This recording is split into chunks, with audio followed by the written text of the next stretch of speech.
commanders was approximately 2 weeks ago. The protocols are simple. Stop the killing, stop the dying, find out who's doing this. And the officers did that, and they did that adamantly.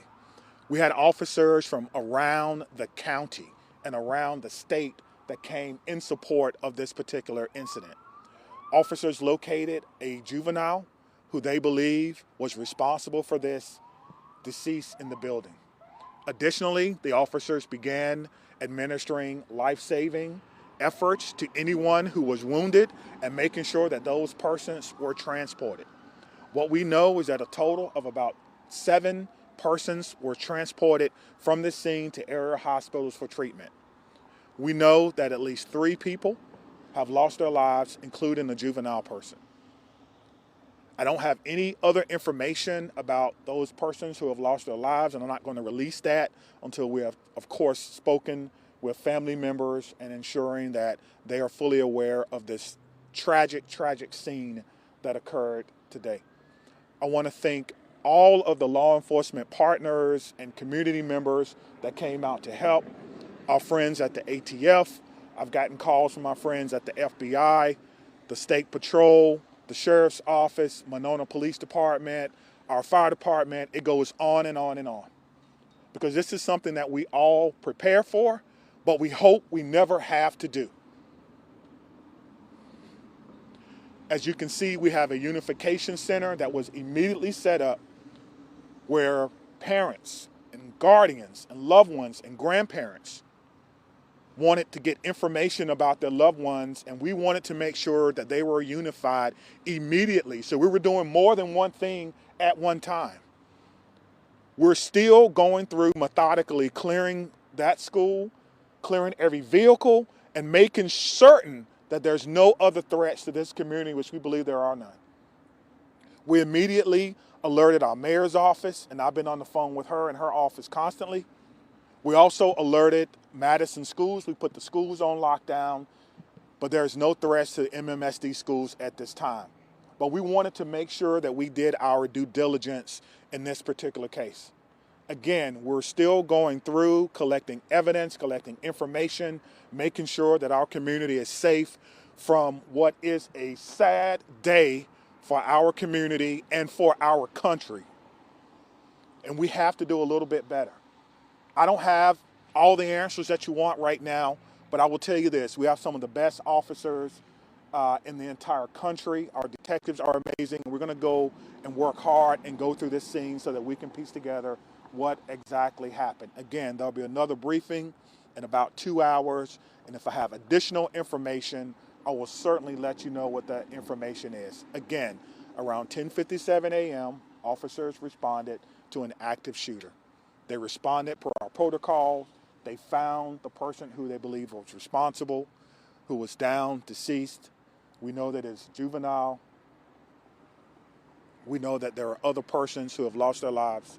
We know that we've transported about 7 people after giving them life-saving measures. It's important to notice, too, that about 3 miles from here is our training center. Today, our special event team medics were in training. And so they got to practice in real time. They left the training center immediately and came down here and doing in real time what they were actually practicing for. And that's why training is so important, and making sure that we can provide the best possible training and the best possible response for our community members. I'm asking everyone to send your heartfelt wishes and prayers and thoughts yet again to a community, but this time it's my community. Dylan? Yeah, can we start over here with questions? Chief, you mentioned you're a father, you're the police chief here in Madison. What emotions are you feeling right now after going through all that? To be honest with you, I'm feeling a little dismayed now. So close to Christmas.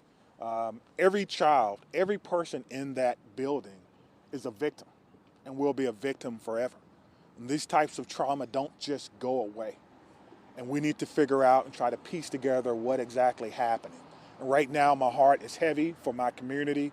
My heart is heavy for Madison, and we have to come together as a community and figure out what happened here and make sure that it doesn't happen in any other place that should be a refuge for students in our community. You're right there.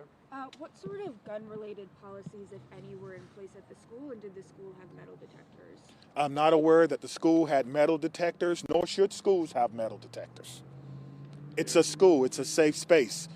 So I don't know. Again, it is a private Christian school. It is not under the authority of MMSDs, and that is something that we'll have to look into. Chief, of the 7 victims, how many are students? How many are teachers? We're not going to give. I'm not going to give any information about who the victims are, whether they're students, staff, or parents, because we need to make sure that we can notify people. I think that's the most important thing before we go any further. But police didn't. They never fired their weapons. That is She took her own correct. life, correct? Let's follow I that don't. one I don't question. know if it's a male or a female, but the police department did not fire their weapons. Thank you. Here, Scott. Are there 3 fatalities you mentioned, including the suspected shooter? That's correct. Yes, sir.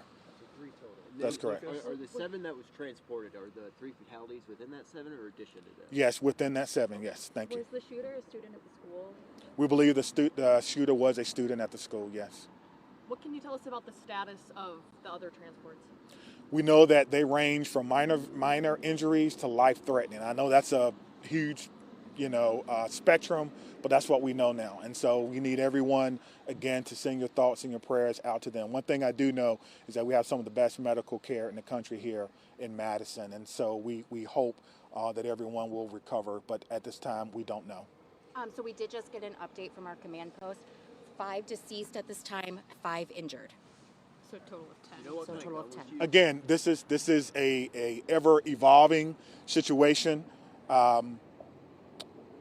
Just hearing that, what does that make you think? How does that make you feel? That we have to do a better job in our community on a Monday, right? So close to Christmas that we're updating victims. And so there's a lot of work that has to be done, and we're committed to doing that work. We just ask for your patience. I think the most important part is the reunification, again, that we spoke about, making sure that those persons who were in the schools, whether they're staff, students, or what have you, are reunified, and we have done that. Again, I want to say thank you to all our partners. Again, our friends are here from the ATF.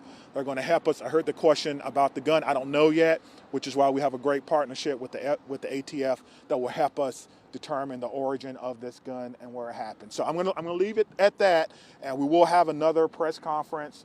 Stephanie has the location. We're doing 2:30 at Fire Station 14 in their community room. 2:30, Fire Station 14. Steph, Okay. can you confirm the 5 who are dead? Does that include the shooter? That does include It the would. shooter. Are the Yes, victims it would. students, teachers, a mix? Yeah, again, we're not going to talk Notify about families, so that unfortunate. until we notify all the families that may be involved. Again, Was this a 17-year-old girl? this is Was an this a 17-year-old girl, Chief? ever evolving situation, and we're trying to figure it out. What did you say, Has man? the school been cleared? Are all the students out of the school? The school has been through a secondary clearing. We're doing another one now with the help of bomb dogs, just in case. We want to clear vehicles and things of that nature. So we're going to take our time, and we're going to go through, and we're going to do everything that we can. So All right, thank you we're very doing much, and we'll see you 2:30, soon. okay, Thank at you. Fire Station 14, the community.